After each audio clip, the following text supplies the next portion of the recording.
और साथ ही साथ मैं कहूँगा कि अभी हमारे एक साथी सारा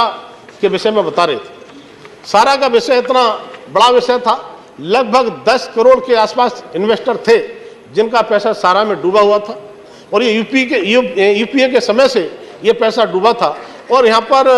देश के वो लोग जो इन्वेस्टर थे भूल चुके थे वो पैसा हमको मिलेगा। उन इन्वेस्टर में छोटे इन्वेस्टर थे, गांव के थे, किसान थे, शोषित थे, वंचित थे, एससी के थे।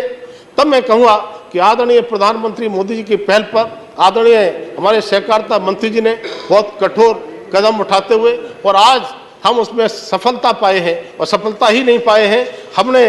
5000 करोड़ सुप्रीम कोर्ट से पैसा रिलीज करा दिया है और 45 दिनों में उस पैसे की व्यवस्था वापस देने के लिए हमने एक पोर्टल भी लॉन्च किया है और उस पोर्टल पर निष्पक्ष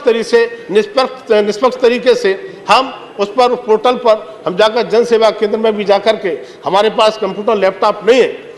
तो जन सेवा केंद्र पर जाकर के हम उसे पोर्टल पर भर सकते हैं। भरने के बाद में 30 दिन तक हम उसका परीक्षण करेंगे। अगर वो सही इन्वेस्टर है, उसका खाता लिंक है या आधार लिंक है तो निश्चित रूप से आने वाले 15 दिन में हम उसके पास पेमेंट भेजने का काम करेंगे और जब हमारा 5-4 करोड़ रुपया बढ़ जाएगा उसके बाद हम जो शेष आगे पैसा जो रिलीज कराएंगे उस पैसे को आगे हम बांटने का काम करेंगे। तो मैं कह सकता हूँ आदरणीय सहकारिता मंत्री को इस बात का मैं इस सभा के माध्यम से मैं धन्यवाद देना चाहता हूँ। उन्होंने सबसे पहले अगर हित देखा तो गरीबों का हित देखा। उन्होंने कहा कि सबसे पहले इतने बड़े इन्वेस्टर हैं तो हम 10,000 तक के जितने इन्वेस्टर हैं पहले उनको पैसा हम देने का काम करेंगे, चाहे कितना ही पैसा क्यों ना लगा हो, लेकिन पहले 10,000 तक का जो पैसा लगा हुआ उसको देने का काम करेंगे। तो आज मैं समझता हूं उन गरीबों पर, उन